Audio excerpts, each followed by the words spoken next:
Welcome to the Expert Exchange, the podcast where knowledge meets success, with your host, Joshua Carnes, and expert guest, Laurie Canepa. Today's show is brought to you by Lion Business Advisors. The content in this show is for informational purposes only. You should not construe any such information or other material as legal, tax, investment, financial, or other advice. The Expert Exchange is not a fiduciary by virtue of any person's use of or access to this content. The Expert Exchange is not licensed to practice law or provide legal advice. Nothing contained within this show is intended to be an offer to either buy or sell securities. Welcome to the Expert Exchange, the podcast where knowledge meets success. I'm your host, Josh Carnes, and on today's episode, we are going to be diving into the hiring landscape here in Central Texas with our expert guest, Laurie Canepa. Did I say that right? You said it right. Yeah. All right. So Laurie joins us today from StevenDouglas. You can find more about Laurie online at StevenDouglas.com. That's StevenDouglas.com. With that, we're going to take a quick break from our sponsors and we'll dive into today's show. At Lion Business Advisors, selling a business is not just a transaction. You've poured your heart and soul into your business. It's not just a paycheck, it's your legacy. The team at Lion Business Advisors is here to guide you through the process, ensuring your successful exit. Contact the team at Lion Business Advisors at 800-525-3542. That's 800-525-3542, or visit us at lionbusinessadvisors.com. Lion Business Advisors. Let the story of your next chapter begin with us. So get ready to expand your horizons and refine your strategies as we dive into the hiring process and the hiring landscape here in Central Texas today with our expert guest, Laurie Canepa. Laurie is currently the managing director for both Central and South Texas, specializing in both finance and accounting search for StevenDouglas. Laurie has spent over 15 years as a partner and division director for one of the top boutique accounting firms and finance search firms in Texas. As a top producer there, she played a critical role in bringing the firm to its pinnacle, creating major growth opportunities and an array of successful placements. The first 10 years of Laurie's career were spent getting hands-on experience in the world of public accounting, as well as executive industry accounting and a corporate controller.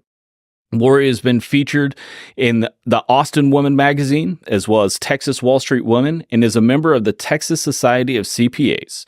She's active within nonprofit organizations such as Impact Austin, the Professional Women of Williamson County, Dress for Success Austin, and Job Seekers Network, and the Buccaneer Bridge Mentoring Program. Laurie, welcome to the Expert Exchange. Great.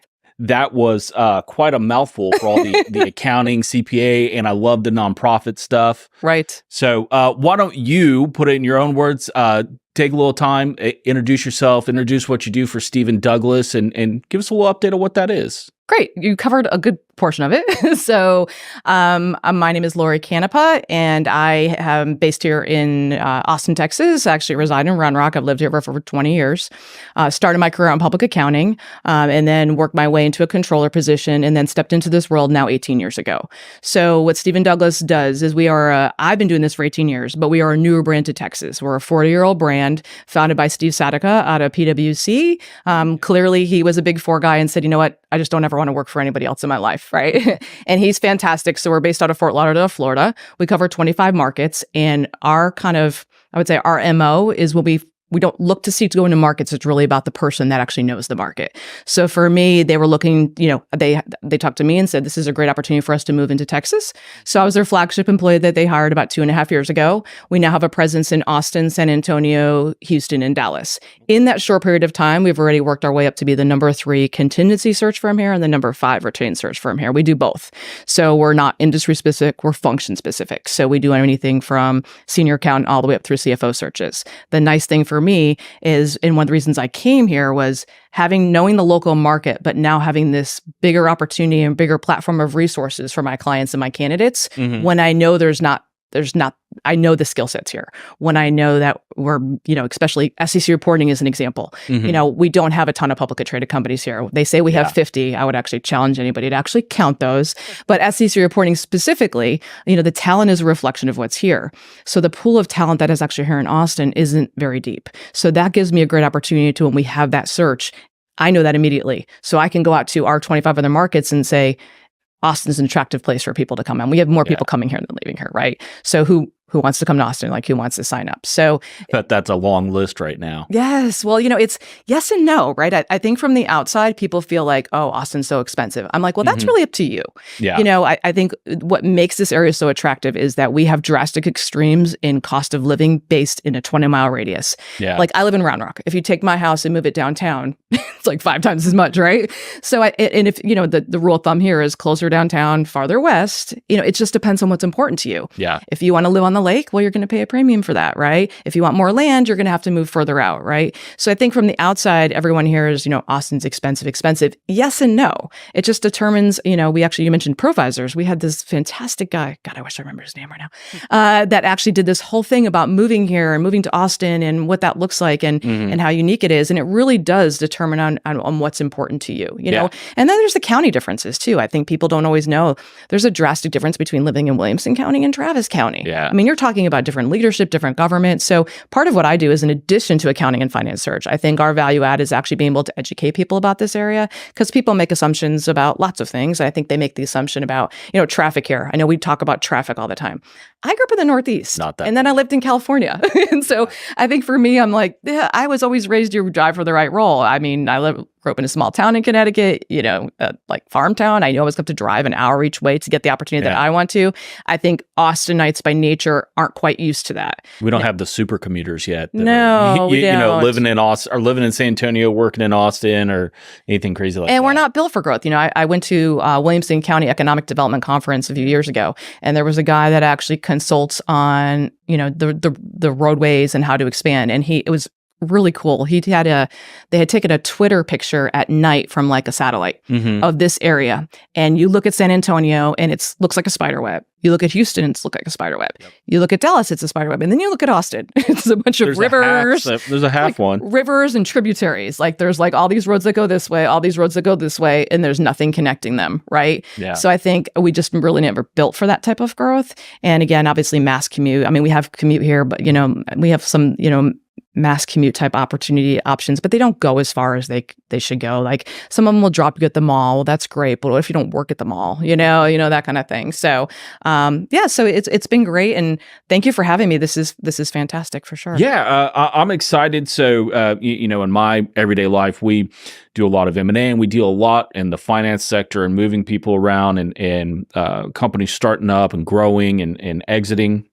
And so it's really interesting to really dive into our topic today, which is the hiring landscape here in Central Texas. And it has a big impact on, large business owners, small business owners. Like you said, there's not a lot of publicly traded companies here, but we do have a few.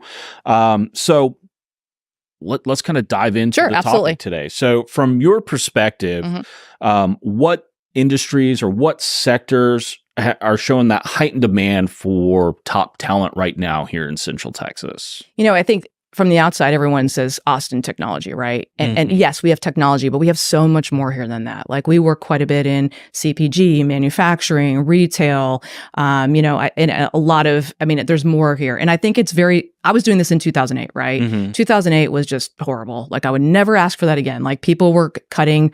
Like there was no PPP loan bailout, right? So companies were like, we want to hold on to our cash, right? Yeah. So they're like, your 6-figure salary, you're done. We're going to keep our bare minimum to get by.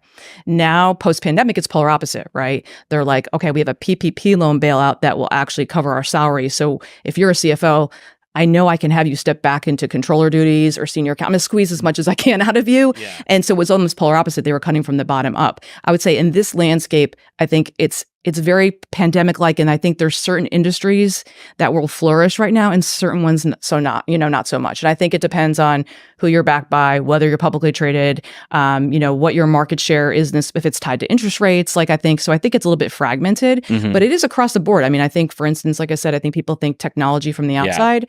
I'd say the ones that I see flourish, when you hear the gloom and doom about the rifts, it really is with the larger publicly traded companies, like using Meta as an example. They did rifts, but that's also because I watched them post-pandemic pay everyone 30% above market in the accounting and finance realm. At some point in time, that's going to have to level set. at some point in time. So a lot of, but they don't tell you like it's level setting, right? All you hear is, oh my gosh, another large publicly traded company rift. Now, for us being in Austin and most of our companies between, I would say 50 to 400 million and being often PE or VC backed, it kind of kept us honest through that time period. Yeah. Like a PE was like, yeah, that's cute. We're not paying our accounting manager 30% above market. So I think that has actually kept those PEs or VC backed firms or privately held companies probably in a better place than maybe some of the bigger, larger companies who had the checkbook and the pockets to really, they kind of had this very emotional reaction because people don't want to come back to work. Yeah. And so they kind of were like, oh my God, we need to fill, and we'll pay whatever we need to pay. My challenge with that is unraveling that a little bit, because if I have a senior accountant or controller who's been paid 30% above market, I'm like, do you want to stay in Austin or not? So to answer your question, I think it's all over the map. I think we have a lot more industries than people. There's a really cool place that we spend in like the robotics space. We work with a PE-backed company in the robotics space, and it's robotics, it's human plus machine. So there's some really cool, interesting. We work in real estate. I mean, there's a lot. We just partnered with UT's real estate development partner, and they're doing a whole new initiative here in town, which is going to be fantastic. So there's a lot more here, and I think it's very broad. But again, I think there's regardless of what industry or vertical you're in, I think you can't just say like one industry is doing great, because it's not, because there's always going to be the exception to the rule. It really just depends on who you're backed by. I mean, who you're backed by. Are you publicly traded? Are you not? The thing when you sit in an accounting and finance seat, you're in a non-revenue generating seat. Yeah. And so you can't control that. The beauty is, though, you are the first person to know when the ship is sinking or sailing. So, you hit on a few things there, not to turn this into a commercial for Austin, but, when we're working with businesses, we get phone calls all the time from buyers looking for a business, and they're like, oh, well, you do tech. And we kind of laugh. So at our company, we almost do no tech. So like, yeah, there's Facebook here, there's Google here, there's Tesla here, there's all that. But like, our company does a ton of manufacturing businesses. Right. And we get that phone call and they're like, there's manufacturing in Austin? We're like, actually, there's a lot here. We still have a lot of space, but there's that. And then the second piece that you hit on is the private equity groups because of the tech that are here. So I definitely think tech had a play in that, but the private equity groups and the money that's here in Austin to fund non-tech startups is also just massive. And we've seen that with groups like ACG and AM&AA and all these lower middle market mergers and acquisition groups that are just absolutely flooding the Austin market. So it's really interesting to dive on that Austin is big tech, but it's not all tech. It's not. And, I'm a manufacturing girl anyway. So that, I'm a cost accounting girl, right? But to your point, ACG, I'm part of ACG. I lead one of the women's pods there. And one of the reasons that I am a member and part of that is because that's a really good group for mid-market. Like if you're looking to network or mid-market, and they always have some incredible speakers, right? They do. They just really, whether it's, most recently they had like CPG, they had like the CEO and founder of like Juiceland. And that was a really great dynamic. And then prior to that, they've had, Rich Shields, who was the original CFO from Yeti Coolers, and now he's the CFO of Arrive Logistics, and talking about why they're never going to go public, right? Because why would we, right? And so it's always interesting conversation. But that group is, it really built here I would say for Austin for sure. Yeah. So how does the industry and sectors differ from like 2023 is 2024? We're moving to election year. Does any of that have impact on financial recruiting and things like that here in Austin? How is 2023 different than we're going in here? Are we going into a reset in some industries? Are you booming? What does that look like? I mean, we're incredibly busy, which is always a really good economic reflection of the market. 2023, we were pretty busy too. I don't foresee that changing anytime soon. If anything, I think we'll probably even be more busy because I can't even talk. I think that might even increase just because I know that the companies that are coming here. So for instance, you've got Samsung, right? Yeah. Which is going to be a huge culture shock for Taylor. I love Taylor. I love the people in Taylor. And then you've got, Tesla, and then all the Tesla related companies. For instance, we work with eBay. So eBay is definitely moving more of their back office here. So historically with eBay, you would literally, the preference to hire would be in San Jose, secondary Austin. Yeah. It's flipped. Really? So for me in my world, I have a demand supply issue. I have the demand here and the supply here, which is never a bad thing for me because that's why clients hire us. They hire us to go find, not to throw up a posting. They go for us to actually go and target recruit, be their advocate, and literally say why tell the story. Why is XYZ company the best company to work for in the Central Texas area?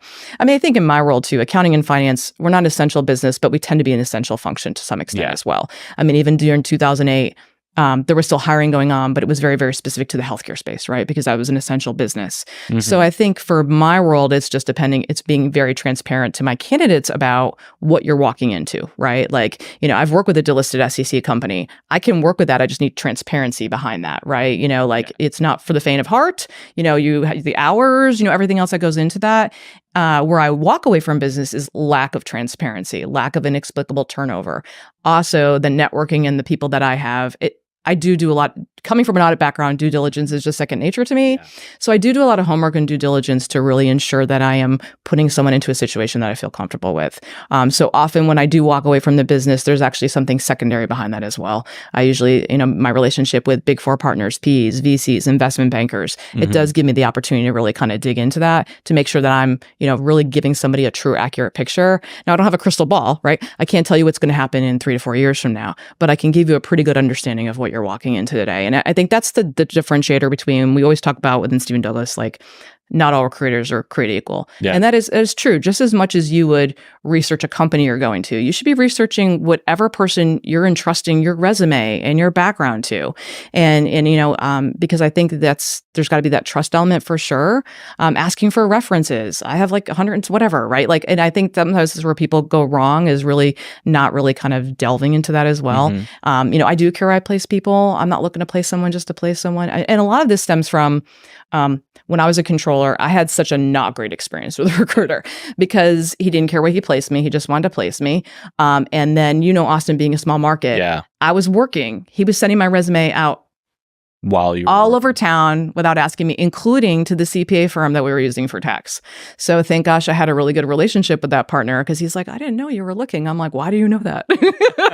And let's talk about that. So I think there's no rules in this world. I wish there was. Coming from accounting, you have AI CPA rules, you have GAAP that you adhere to. In recruiting, there really is no, I wish there was. I'd probably be a whistleblower like 18 times over. So you have to determine how you want to operate, which is one of the primary reasons I came to StevenDouglas.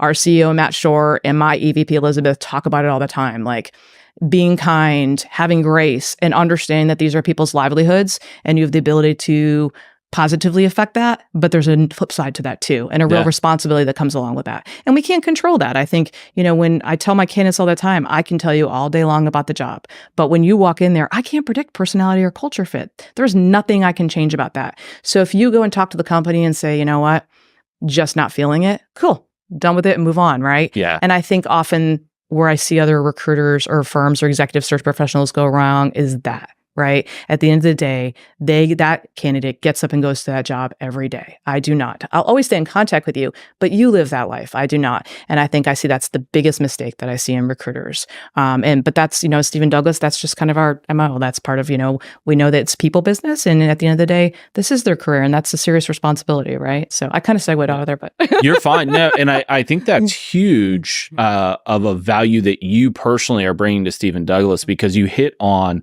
Austin is a small town. It is. Austin is not a New York. It's not, we're not even a Dallas. Like, no, not even Austin close. is a small town. Absolutely. And once you get out there at a certain level, in that lower middle market, mid-market tier, it's a very small town. And so making the right choice for you, your family, and all of that, it has impact in being able to do diligence on companies. It's not hard to call around and find out what's going around with a company. We have turnaround specialists that work with us all the time, and it's like all of a sudden you're getting a call from a turnaround specialist, and you're like, I've already talked to that company too. It's so. Well, and I think on the flip side of that too, I tell candidates so on the company side, yes, but on the candidate side too, I always recommend them, like, this is a smaller town than you would think. Like, so don't burn that bridge. Transparent with me about how you feel about why you're looking to leave, 100%.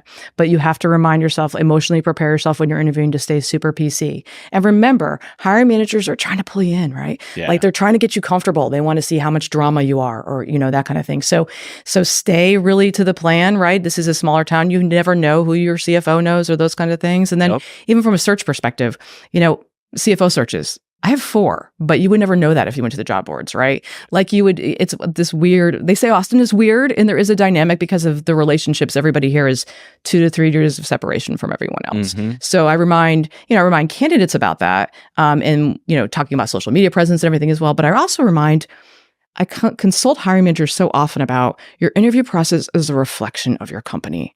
I don't care how great your company is. If your interview process is disorganized, fragmented, drawn out, not only do you lose, I kind of tell them it's like a shiny penny. You lose that shine on a candidate who was highly interested and then hasn't heard from you in 2 weeks.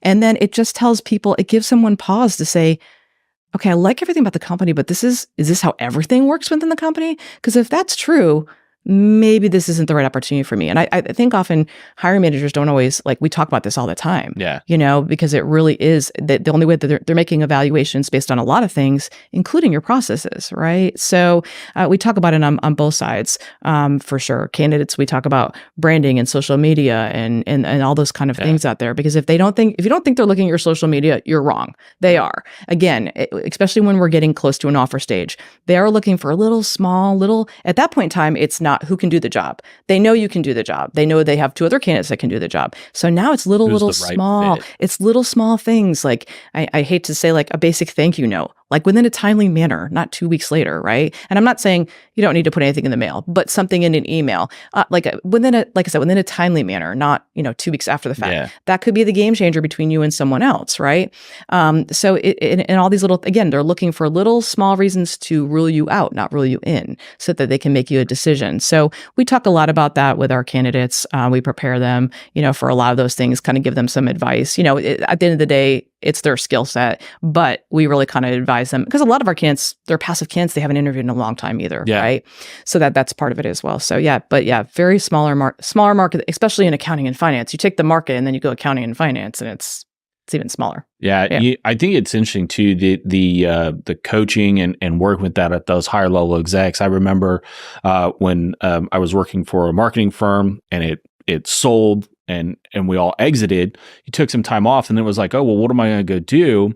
And the first company I walked back into, I was like, I don't know, what do you want me to do? And they're like, this is an interview. And I'm like, I haven't done one of those in a decade. Hold on. Right. I should treat this like an interview. Right. So that's funny.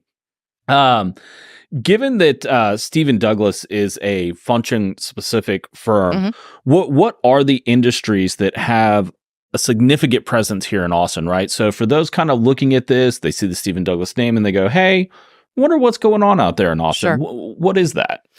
So we work, like I said, I work all the way from smaller privately held companies and not-for-profits. I actually work quite a bit in the not-for-profit space as well, all the way up through large publicly traded companies. Yes. Well, not to segue, but not-for-profits are hard because you talk about culture fit. Culture fit is always important, but even more so at a not-for-profit. And not-for-profits don't have a line item for recruiters. So how do we make that work? Yeah. One of the reasons I came here was the ability to build long-term relationships with our clients. We're really good at what we do. I'm not giving away the farm, right? But I understand that. So let's talk about what makes sense, right?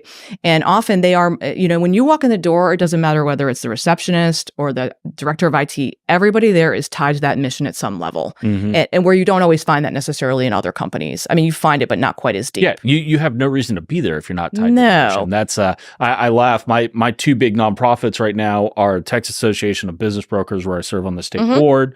And it's like, that's what I do. And then the other one is Hill Country Youth Football, right? So it's all the kids, and it's, if you're not aligned, you have no reason being there if you're not aligned. It's the only reason you're there, helping out, serving, and doing that. So it's a completely different world for nonprofits. And it's, and then it's the skill set that goes along with that too, because there's, a not-for-profit accounting is very different. There's different, just regulations and everything else. And even they're never typically a year end, they're a fiscal year end. There's grant accounting, there's all and they're all created. You've got some that rely 100% on grants. You have some that are more private foundation based. Yeah. So forget all that. And then let's talk about the compensation that's associated with that as well. You're not going to a not-for-profit for the most part to make $1 million. No. So you also have to know that. I think when I've talked to candidates, they like the idea of a not-for-profit. But then when we're talking brass tacks about what that really entails, they're like, yeah, maybe I'm not quite ready for that yet. They're not looking to fill their volunteer hours. No. But we have 3 not-for-profit searches here in town right now, 2 CFO roles and 1 in particular. Typically typically for me, they're national searches. Yeah. I mean, I know the ones here in Austin, and they typically know the other ones in Austin as well. So, so when people, to your point, when you're asking for people from the outside, I mean, we really have a lot. I mean, you name it. I mean, that's the thing about us, even us from a culture and arts and music. Like I always tell people, I'll challenge you to find something you're not interested in here, like sports, music. You got an MLS soccer team, like you've got athletics. Like I mean, I grew up in the Northeast. I love ice hockey. I'm totally at every Texas Stars game, right? Yeah. So, and I grew up playing. That's right. Central Texas has ice hockey as well. We literally have love everything. it, and and I grew up playing soccer. I played college soccer. So for me, like having an MLS team here is huge, right? Mm-hmm. So I say the same thing when we talk about business. Like I would challenge you to find an industry that's actually not here. Now, are there some more predominant than others? Yes. Yeah. But for the most part, but then we also look at some of the companies that say they're Austin-based, like Whole Foods.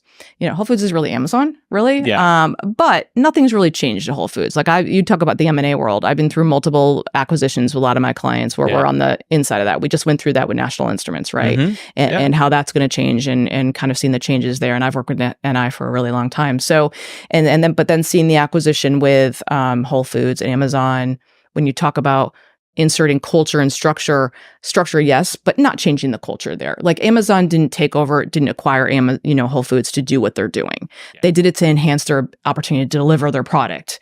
When I went through it with Expedia and HomeAway, totally different story, right? Like Expedia integrated slowly, and now they've kind of taken over that space a little bit. So, every acquisition is different. And some of them, they don't tell you much until, you're kind of like, not really sure what's going on. Some take a little longer to integrate. Back in the day, I worked with Sweet Leaf Tea through their acquisition with Nestle, and that acquisition was, I thought, smart because Nestle didn't really want to mess with Sweet Leaf Tea. They were like, we're acquiring you because everything that's great about it. So they really took their time to really integrate, to really understand the brand better. And then having gone through the acquisition with Amplify Snack Brands and Hershey, that was a little bit of a different experience, right? And then you see the change in the culture and the environment. You can feel it. You can feel it when you walk in the door. It's different. So that's probably the biggest thing when we work with companies that are getting ready to exit. We try to sit down with leadership and we tell them this is a two-way interview. Mm-hmm. Those buyers are interviewing you, but you need to interview them as well. Sure. And that's what the biggest question we get. Well, who's going to buy us and what is that going to look like afterwards? And we have no clue. That's the reality. We have no clue who's going to actually buy and what it's going to look like afterwards. And it's an important piece to say, hey, it's a two-way interview. And I think that it's also that way with people looking for jobs here in Austin. Everywhere, it's a two-way interview and everything you're going, and you have to take that time to say, is this what I want? Is this the exit I want? Is it, what am I looking for in a new job, in a new position?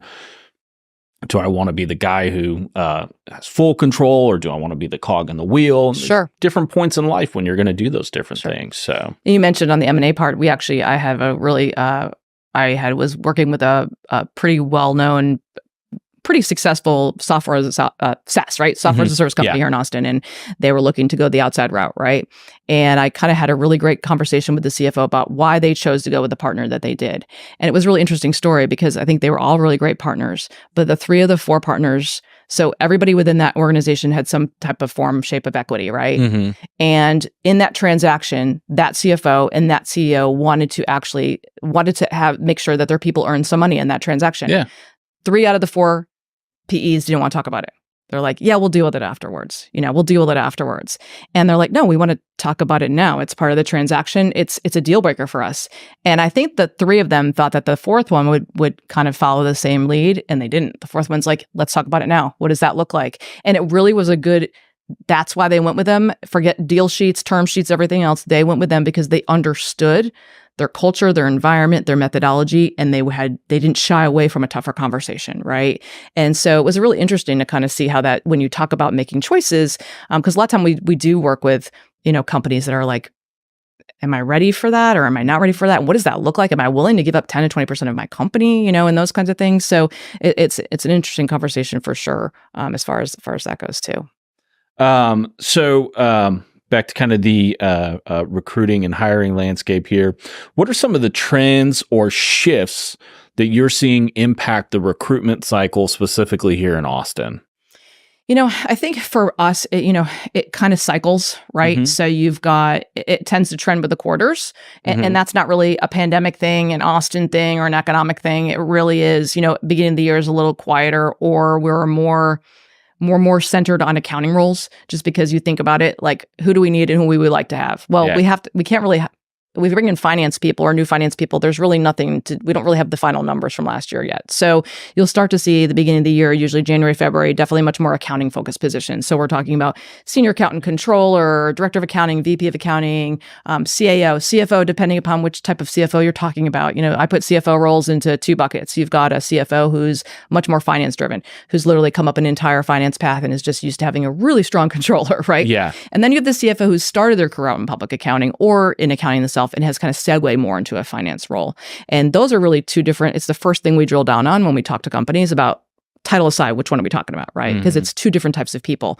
So, and then you'll start to see like right now, we're starting to see more finance roles, right? So people are more comfortable. And now we have a good understanding of where our numbers were last year, what they were in comparison to prior. We're working through budgeting forecasting. So now we see more like traditional CFO roles, VPs of finance, FP&A, financial analysts, and that will tend to trend with the quarter. What we are running into is, and this is what's making us so busy right now.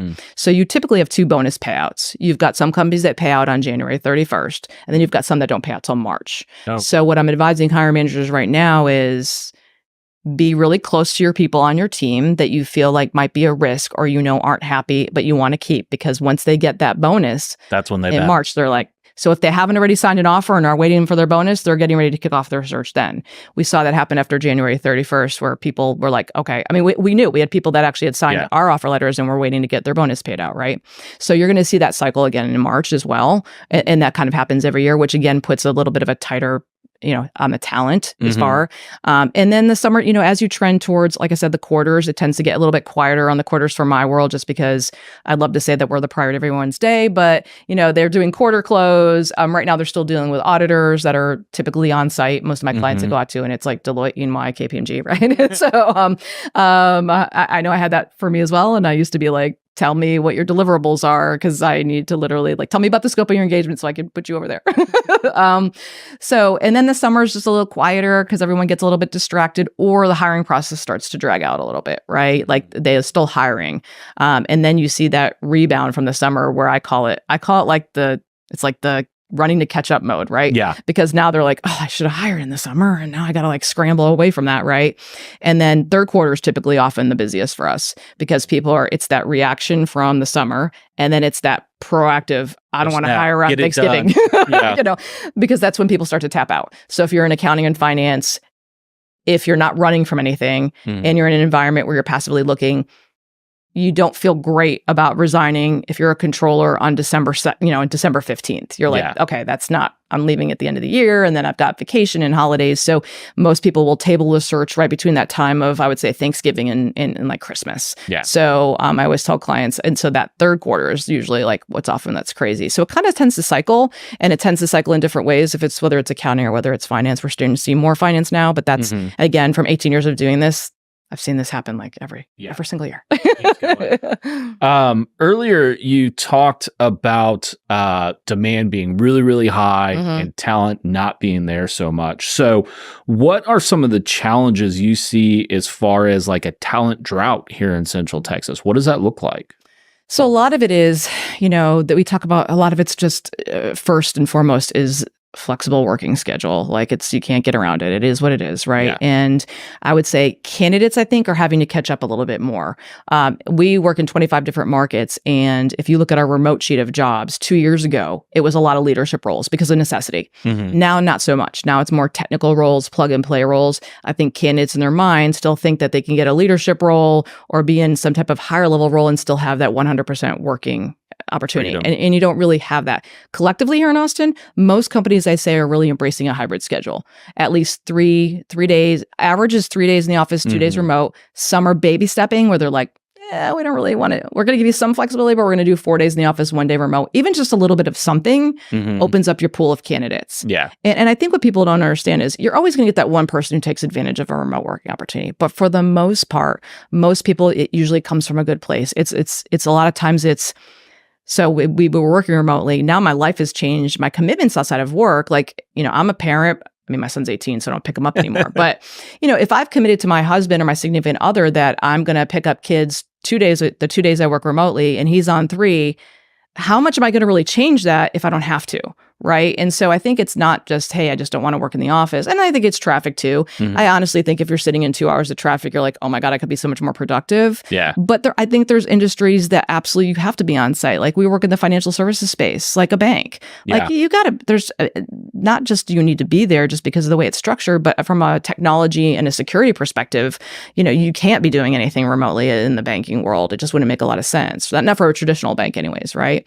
So I think the flexible working thing, that creates a talent drought for us because we tell clients if you're requiring on-site 5 days a week, it's definitely going to reduce the talent pool for us, especially when you know what you're competing against. And we really drill down on our candidates on that. Like, tell me in your priority, like, what's your preference without me leading them into that? Like, is it remote? Is it hybrid? Because if their first preference is remote, I'm not talking to them about any jobs because I would be looking out for the client. The client engages us, they're just going to jump for the next thing that is remote. So we kind of really drill down on that. But we also advise companies who aren't really sure what flexibility means. But I think there's some industries that just aren't built for that either. Even from a technology perspective, they're just not built for that as well. So that's the one challenge. Comp is the other challenge.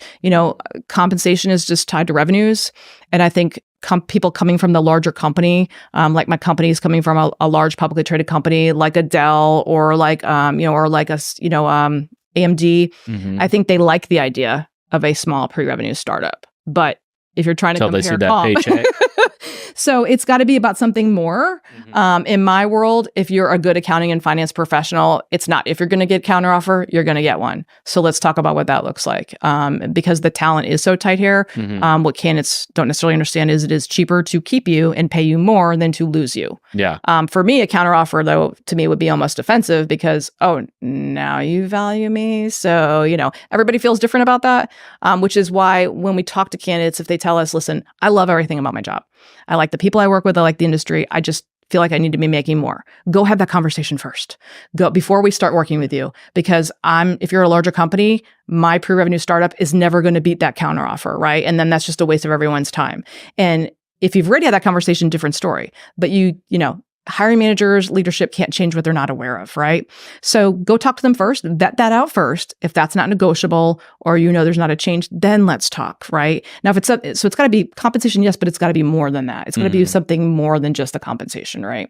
So that's kind of where the talent drought runs into. And then for me, really, us being a smaller market, when I am working with the bigger companies who want, like I'm working with a company right now.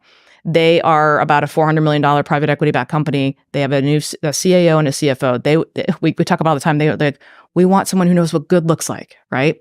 So the depth of talent for people who've seen something, like I can't put anyone in there who hasn't seen something more than 300 million. Yeah. And when you're in a market that you've got lots of QuickBooks and NetSuite, I need someone who's seen an ERP system, right? And so that makes the talent drought as well, just especially when I'm working with companies that are on the upper echelon of that, which is why I tap my Dallas and my Houston team.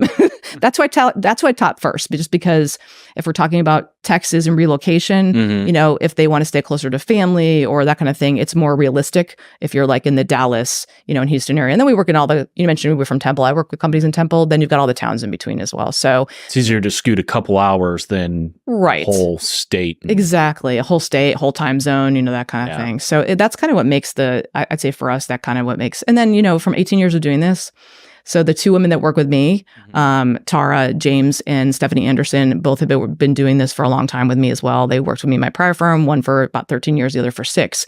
Because this market is small, we have this clear advantage of there's just name recognition too. Certain names that come across our desk were like, yeah, no.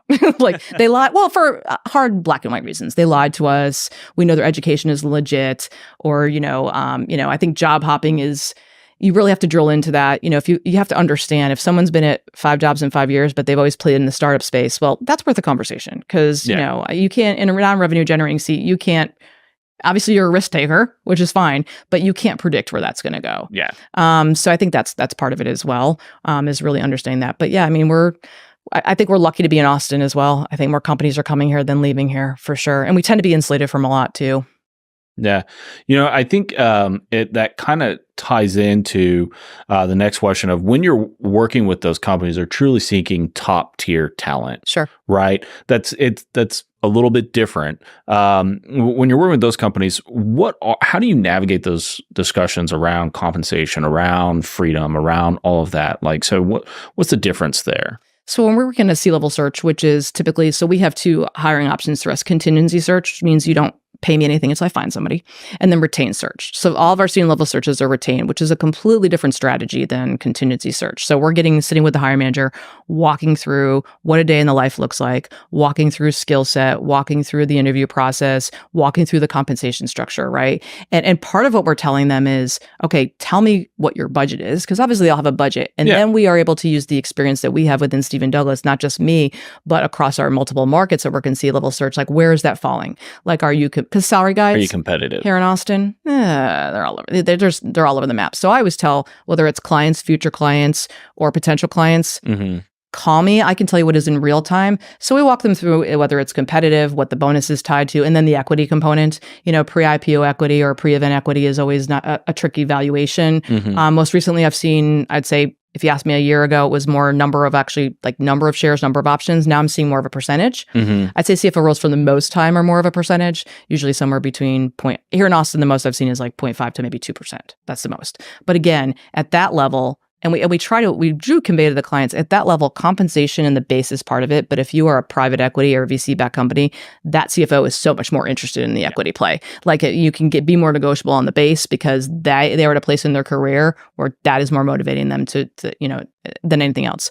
And that's why often when we get CFO searches where it's a company that's PE or VC-backed and they don't have an equity component, we're like, why? Like, why? What's the motivator for a CFO to come in and build this for you? And so, and some of it's not negotiable, but often, we tell them if we talk about talent pool, we just cut that talent pool in half, right? Yeah. So it's amazing. I talked to the Job Seekers Network here in town, which is a faith-based type organization, and it's a former Dell guy that runs it. He's fantastic, and I go out there and give conversations about how to interview and negotiate compensation, and it kind of blows my mind sometimes. I have C-level execs that are afraid to ask. Like they're afraid it comes across as not knowledgeable, or and a lot of them are like, you know what? I got into the company and I didn't realize that my bonus was tied to that or that my equity was worth that. I'm like, how did you not ask that? And I think it's the fear of coming across like I don't understand or I'm not knowledgeable. And I tell them, by the time you're talking numbers, you have the job. You don't need to worry about that, right? Like, they're not going to pull the job because you didn't understand how their equity is structured, right? The worst thing is, though, going in and then now your hands are tied, right? Not to throw myself under the bus here, but I do have some stock options in a company here that I believe is never going to go public. And my ownership was not a percentage; it was a number of stock. Yeah. And comically, it was like 4 months in, they split that stock like 3 times in front of me, and I was just like, this is worth nothing. No, dilution, big time. And I didn't ask. I was like, all right, I'm just happy to be here, happy to be in. And so it's great that you guys are pre-thinking that out and working with people to have those conversations and do that, because it's a thing. You're like, especially if it's, I was a little bit younger, you're on those first kind of steps up of, hey, yeah, stock options. That means I'm invested, right? And you're like, well, you could be, but maybe. We call that phantom equity.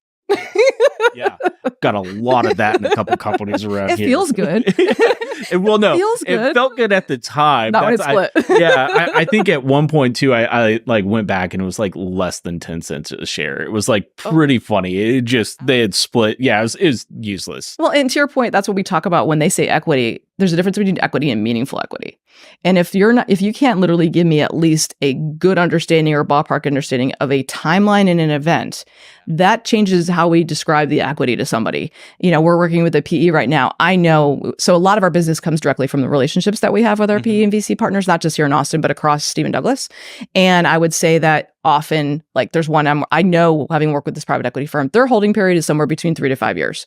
And in general, that's usually a transfer of ownership to another PE, right? Yeah. So, and we know that, and we know that's a hard, and they have no problem committing to that. It's the ones that waver on that, or especially when you have a founder-led company, they decide they want to sell, then they don't, and then you're like, okay, it was worth something yesterday, and now it's not today. So, and we kind of know the reputation or the methodology or like I said, like the MO that comes with each of our PEs or VCs. agencies that we work with so that we can accurately explain it. But that's the difference when we talk to someone about, yes, you'll have equity, or meaningful equity will actually translate to something actually valuable for you.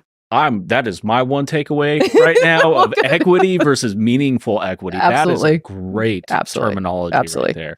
I think you're already hinting, but the equity versus meaningful equity. But what other strategic approaches do you guys bring? I think that one was a huge one. But what do you guys bring in for those negotiations with a candidate and the company?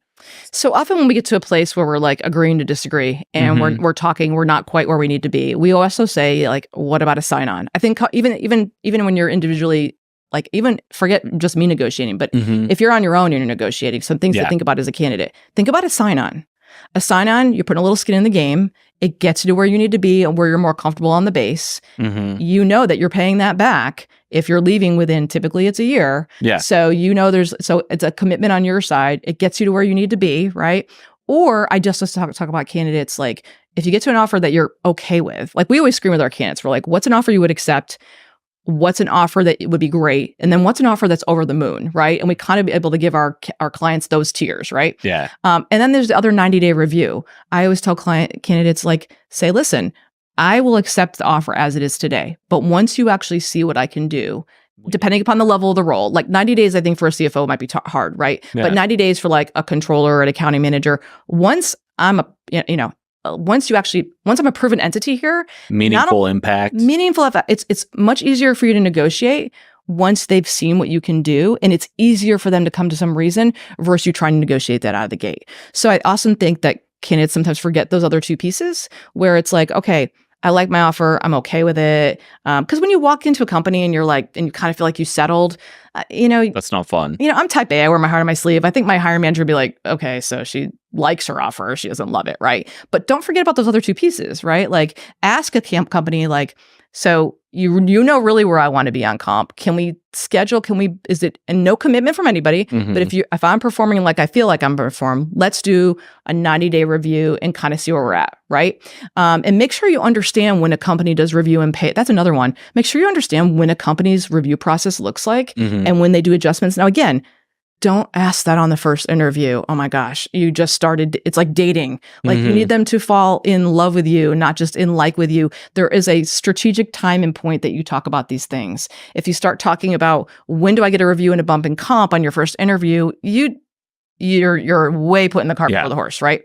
So, but the same with the sign-on bonus. The sign-on bonus is a really good way for a company to not have to mess with, because a lot of it's internal equity too, right? Yeah. Like they might want to pay $1 million, but if they're paying the peer to you, $500,000, they're not going to pay you $1 million. Yeah. Because it's keeping the internal equity and culture. And that's the thing about accounting and finance. Most people there are probably going to see at some level what you are. If you're in payroll, like they're going to know what you're making, right? Yeah. So it's not, and to keep it, everybody happy internally, especially at a larger company, you really can't do that because of SOX internal controls. But even smaller companies want to kind of keep everybody in the same realm. So sometimes they really can't mess with that salary or that salary range, but they can bring a sign-on for you. Or, if you've got a bonus you're walking away from, make sure you tell them that, because sometimes they can incorporate that into your salary. We just did that with a controller. She couldn't pay her whole bonus, but she was able to get her 90%. And because otherwise we were going to have to wait to her to start till April. And that just wasn't going to work for the CFO here in town. So we literally talked about what would make sense. She's like, listen, I can't pay her the whole thing. But because they're a smaller company, she's like, I can pay her 90% of it. And she was like, that's great, huge. Fantastic. Yeah. And she knows that that's repayable if she leaves in a certain period of time, or, if something should happen. So I think when you get to a place where you like your offer, but you don't love it, remember there's always, and here's the thing, sometimes people are just afraid to ask. Yeah. Just make sure you're communicating in the right way. Like I compare it to like an Oreo cookie, like positive, love my offer, excited to be here, ready to start. Is this part negotiable at all? But I really still want to be on board. You want to make sure they know that you're not, if you're in, regardless, right? You wanted them to know that you're just asking the questions, that's all. And it's okay if it's a no. Like you just to make sure I had a candidate, I can tell people things all day long, but he used it as an ultimatum. They rescinded the offer, right? Yeah. Like if you don't move to this, I'm not taking it, even though I knew that, and again, I coached him not that way, but it wasn't what he was, again, it wasn't the information, it was how he communicated it, right? And it's, again, that's often the problem. It's not it's the same thing with resigning and giving your notice. It's all about how you communicate that, right? It's not necessarily the information. So no, personalities are completely different across the board. Some people ultimatum might work. You came to me with an ultimatum, I'd be like, it's unfortunate. It doesn't matter what it is. Yeah, I don't work in the world of ultimatums. I'd be like, oh, don't let the door hit you on the head. I think we kind of hit on this earlier, but the work flexibility going in 3 days a week. I'm guessing at the answer here, but is that something that's unique to Austin? What are you seeing that you guys work in different markets? So how is that playing out in the other markets versus what we're seeing here in Austin? I say when we talk, like this morning, we actually had our all hands call for all of our remote jobs. So we all talk about like what we're looking for in remote jobs. I say collectively, that's kind of the average is 3 days, 2 days. Some companies have more of an advantage of doing that. Back to Whole Foods as a client, they have 11 different regional offices. So they're like, we're not remote. I'm like, I know you're not remote, but you're like 11 different choices, So but I'd say collectively, I'd say that's kind of what they're embracing is like the 3-2 schedule really for the most part is that kind of flexibility when you're looking at that. And I think part of also, I always advise candidates, and we drill down on this, when you're interviewing with a company, make sure if it's remote, talk about whether it's remote today, not remote tomorrow. Yeah. I've seen that happen. If your role is open to being remote, but your entire team is in Pennsylvania, like, okay, like why? Number one. Number two, how much do I have to travel? Number two. Number three, is there anything that would change that for any reason? And then just from a personal perspective, how do you feel about that? How do you feel about your entire team being in an office cohesively and you're here? So you have to think about that dynamic. But I have seen companies that are remote today, not remote tomorrow, because sometimes, some things you can't control, but really drill down on it, especially when you see a dynamic like that. Now, it's different if you've got a company, like we have a company right now that sits 100% in the cloud, right? I've placed 2 other C-level execs here in town. And when you look at their C-level execs, they're everywhere, like in Atlanta, Chicago, so that is really embracing the remote, right? Yeah. So part of really looking at that though, because once you do that, now you're remote, yes, but if they said we need to come to Pennsylvania once a month, and then they say, well, we really need you here twice a month. Well, now you're at the mercy of that, right? Yeah. And so really drill down on that because I've seen companies really kind of rethinking that, especially in a leadership role. Yeah. I'd say some of these plug and play roles, most of our roles that are remote right now, I'd say are more technical and plug and play with larger companies like SEC reporting, tax. Tax is just a big supply demand issue regardless.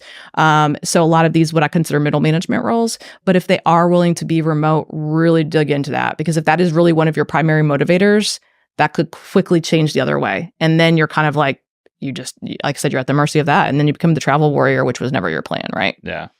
I think you hit on coaching candidates, and you guys do that a lot. So how pivotal is the personal brand or the professional networks for some of the candidates to stand out in a job market like this? So I'd say when LinkedIn is the platform. Like tomorrow might be something different, but today LinkedIn is the professional platform where people are looking. So when you're thinking about your brand, everybody is different. Like we even talk about that internally at StevenDouglas. Like everybody here is different. Like for me, my brand, like I mentioned, my son's 18. I don't share anything about my son. Like that's just not me, right? But I have other people within StevenDouglas. Like that's how they feel like they emotionally are connect to their people, right? And we're always saying, be authentic to who you are, but be careful about what you like, what you comment on.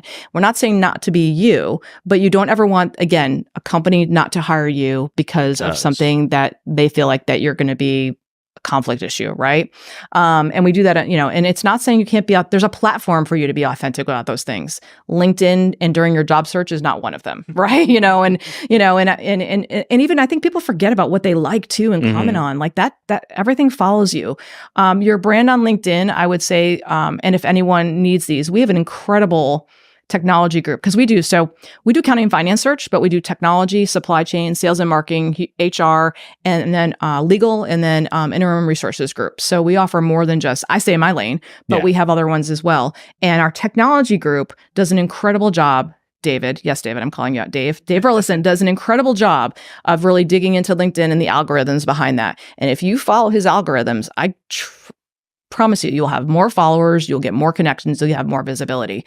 And some of this are just beyond me. I'm good at accounting and finance. But part of it is making sure you're putting something into your title that's searchable, right? So if you want people to find you, and making sure if you are a passive job seeker, there's a way. All of us recruiters in this business have for the most part, access to a product called LinkedIn Recruiter. Yeah. Which means you can show us that you're looking, but you don't have to put that open to work thing. Like, I think we talk about this. I think we've agreed to disagree about how we feel about people putting that on there and not putting it on there. I think some people think, well, I might as well put it out there if I'm unemployed. And I think some people are like, well, then it looks like you're just looking for a job. We agree to disagree about what we think about. But within LinkedIn Recruiter, you can privatize that so we can see that you're open to work. That's how we often sort through people.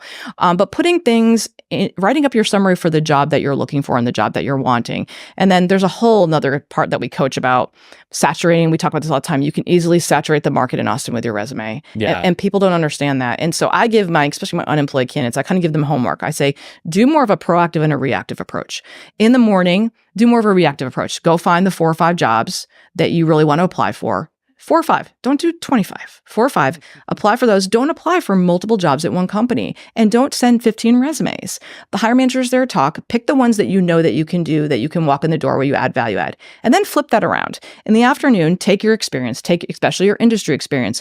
Go find those companies in Austin where you know you would actually add value from day one because you've got industry knowledge. Don't go and see what they're looking for. Don't go see if they have a job post. Go approach who you knew to be the hiring manager through LinkedIn as a casual, hey, your company's been on my radar. I have industry-related experience. I'm not really sure if you're looking to hire, but I'd love to be open to the conversation. It helps your brain also turn off from getting frustrated from submitting applications. Yeah. But it also gives you a different way to approach and dig up something. That company might be hiring, maybe not now, but maybe for you they might, because you're here and you have industry-related knowledge. It's how we place a lot of our people, is because I know the industries we talk about CPGs. Mm-hmm. When I have somebody who's got consumer products experience here, my CFOs or my hiring managers know that even if they're not hiring, I never show them a volume. But if I have someone really great, I'll show them to you, because maybe they're not hiring now, but maybe they have that position teed up for next quarter, right? Yeah. So I always tell candidates, especially ones that are not currently employed, like, try to just pace yourself, because if you start mass marketing your resume, like, hiring managers will talk. I mean, I had a guy come from a bigger market here. It was Big Four.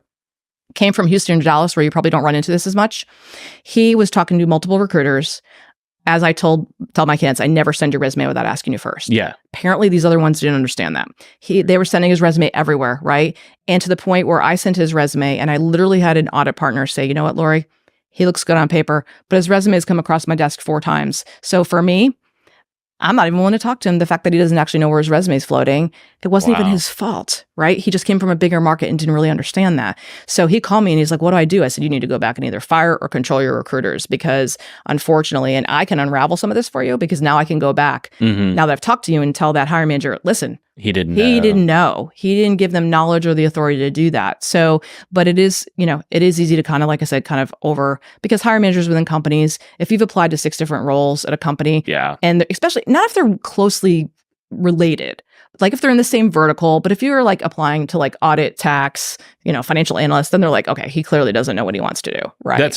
And we've done that. I mean, I'm obviously much smaller, but we go through and all of a sudden it's like, you just applied for 3 jobs at the same time. It's the first question I ask is, well, what do you want to do? Right. And it's weird, because it's not, hey, what do I need? I need all 3, but it's, what do you want to do? Right. I want you to be in a position that you want and you love and you enjoy, so that you stick around forever. Absolutely. Not just here for the paycheck, and then the next time you get one, you're out. So. Absolutely.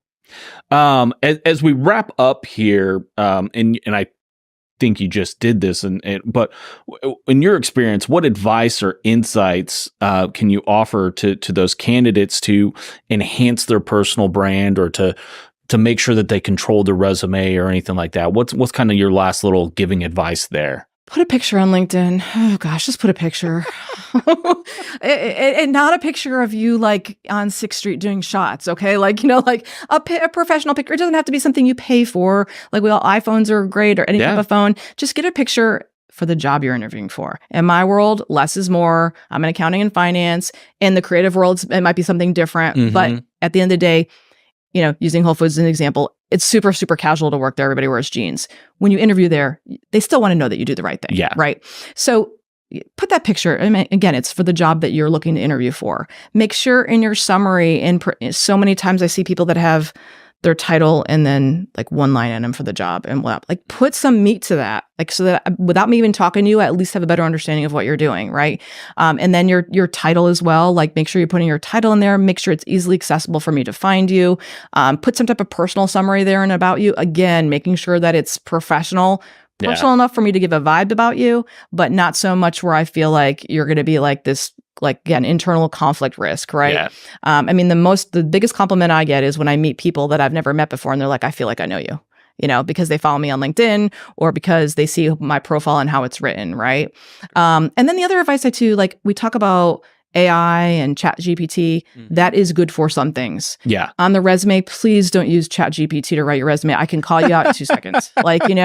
And please don't just convert your LinkedIn profile into a resume format for me like that. I need more than that. Now, using ChatGPT, put in your thoughts. Using AI or ChatGPT to help you write that in a more professional manner, that's fantastic. That's great. Yeah. But it still has to be your initial thoughts. And I think It's supposed to be you. It's supposed to be you. It's the genuine, authentic part. I can tell when I see other postings out there that you can just totally tell that they're ChatGPT. And I think in some worlds that works really great. In this world, they still want to know there's a personal vibe to that as well. But I think the picture, your job description, some meat to what you've done, your education, like all the groups that you're involved in. One additional thing that is huge for me, go get references. You can actually ask directly through LinkedIn for references. Yeah. That is huge for me. It's one of the first places I go to. Interesting. Is, you can literally ask them. It doesn't take them long. It's actually super easy for a prior hiring manager. Obviously, if you're currently working, I'm not expecting your current company, but prior hiring manager, that is actually a differentiator for me when I actually see someone that actually has some references on that as well. And then just sometimes, especially in my world of accounting and finance, self-promotion is often hard. Yeah. So sometimes it's definitely going to put you outside of your comfort zone. But often things that are uncomfortable for you in life are often the best things ever, right? I mean, for me, perfect example, I came from a firm where I was for 15 years that was local. If you asked me 3 years ago if I would have been in a national firm, I would have laughed at you, right? Yeah. Like, because I was like, a totally different story, right? I would have thought, again, and I tell clients the same thing, sometimes you have to interview. It's like kissing frogs or whatever you want to call it, or dating. Mm-hmm. Sometimes what you think you want isn't what you want until you start interviewing. Yeah. And that's okay. There's no commitment there. You're just interviewing.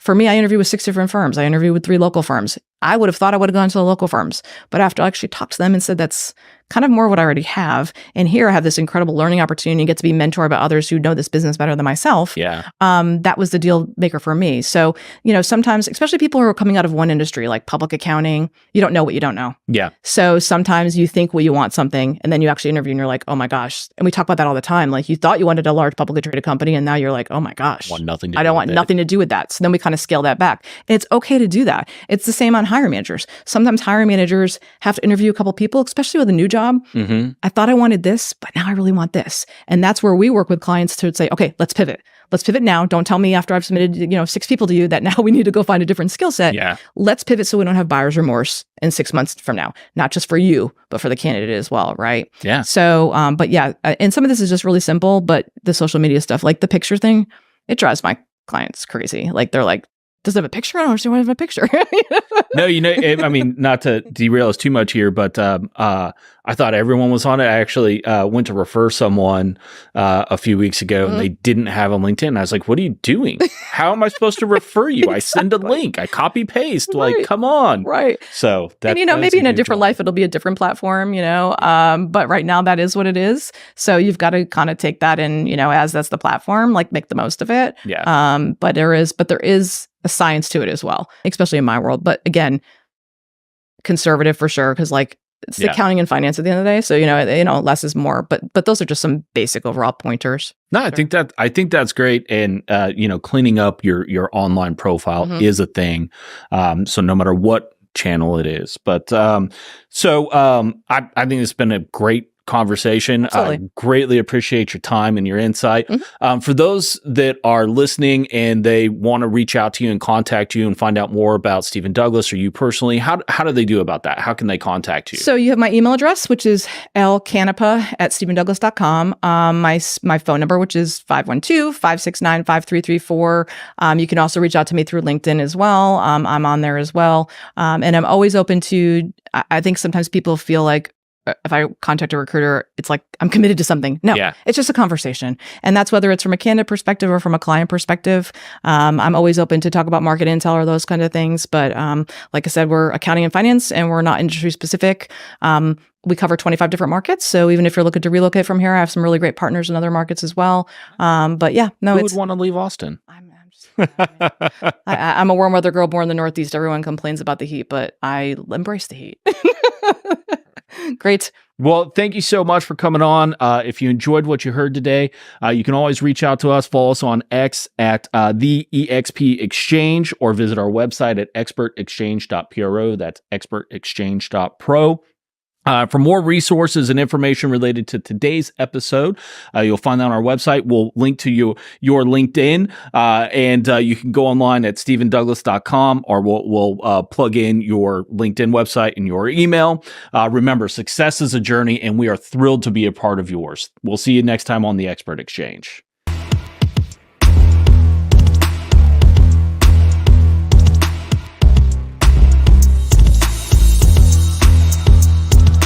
All content on this show is information of a general nature and does not address the circumstances of any particular individual or entity. Nothing in this show constitutes professional or financial advice, nor does any information on the show constitute a comprehensive or complete statement of the matters discussed or the law relating thereto. The Expert Exchange is not a fiduciary by virtue of any person's use of or access to this content.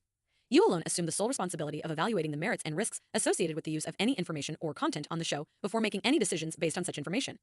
In exchange for using the content, you agree not to hold the Expert Exchange, its affiliates, or any third-party service provider liable for any possible claim for damages arising from any decision you make based on information or other content made available to you through the show. The Expert Exchange is not licensed to practice law or provide legal advice. Nothing contained within this show is intended to be an offer to either buy or sell securities.